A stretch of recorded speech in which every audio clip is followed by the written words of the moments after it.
dalam peti sejuk korang, mesti ada cheese kan?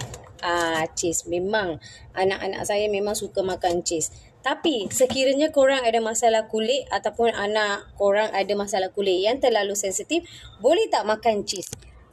Aku nak bagi tahu dengan korang, sesuai ke tak? Sebelum tu, siapa belum follow saya punya profile, bolehlah follow sekarang juga. Tapi cheese diproses dengan sodium dan juga memang tertinggi dengan berlemak. So mungkin yang ni juga boleh break out you punya skin yang terlalu sensitif, and also will be kacau kita punya body immunity dan juga hormon kita masing-masing, terpulang kepada individual. Ayam bagi tahu advice ataupun tips eat one white one adalah individual. So korang bolehlah gantikan kepada badam ataupun boleh sebut almond. Almond kan? Bolehlah makan almond.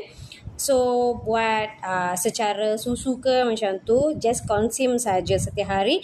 Yang ni untuk dalaman kita. Sekiranya kita ada masalah kulit yang terlalu sensitif, so korang bolehlah cuba untuk luaran, boleh cuba kita punya sabun Arudan Pacar, Osana Oil, dan untuk scalp kan, scalp issues boleh guna kita punya shampoo juga. So dekat sini I letak aloe back. So korang bolehlah check sekarang juga. Thank you.